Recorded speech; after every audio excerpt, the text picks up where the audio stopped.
Washing machine drum பார்ப்பதற்கே அழுக்கு படிந்து அசிங்கமா இருக்கா? அப்படியே விட்டால் துணிகளின் கதையை பாருங்க. வாஷிங் மிஷின் ட்ரம்மை பார்க்கும் பொழுதே அழுக்கு படிந்து கருப்பாக புள்ளிகளாக அசிங்கமாக இருக்கிறதா? அப்படியே விட்டால் அது துணிகளை சுத்தம் செய்யாது, மாறாக அழுக்கை மீண்டும் துணிக்கே ஒட்டிக்கொள்ளும். சில சமயம் கெட்ட வாசனையும் பரவ தொடங்கும். வெளியில் புதிது போன்று தோன்றினாலும் ட்ரம்மின் உள்ளே சோப்பு கழிவு, தூசு, நீரின் உப்புச்சத்து சேர்ந்து படிந்து போகும்.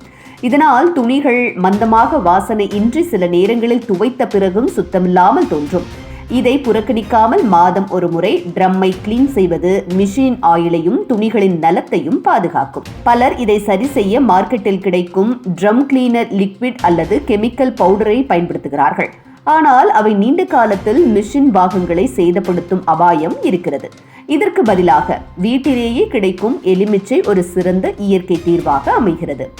எலுமிச்சை சாற்றில் இருக்கும் சிட்ரிக் ஆசிட் இயற்கையான சுத்திகரிப்பு தன்மையை கொண்டிருக்கிறது.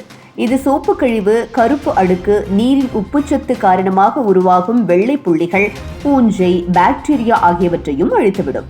மேலும் எலுமிச்சையின் இனிய மனம் ட்ரம்மின் உள்ளே புத்துணர்ச்சி தரும் சூழலை உருவாக்கும். செய்ய வேண்டிய முறை மிகவும் எளிது. 2 அல்லது 3 எலுமிச்சையின் சாறு பிழிந்து 1 கப் வெதுவெதுப்பான தண்ணீரில் கலந்து வாஷிங் மிஷினின் ட்ரம்முக்குள் ஊற்றுங்கள். பிறகு துணி எதுவும் இன்றி எம்டி வாஷ் முறையில் ஓட்டுங்கள். மிஷின் இயங்கும் போது எலுமிச்சை சாறு ட்ரம்மின் உள்ளே பரவி பழைய அழுக்குகளை கரைத்து சுத்தம் செய்யும். இதனை ஒரு முறை செய்து பார்த்தாலே ட்ரம் மீண்டும் பளபளப்பாகும்.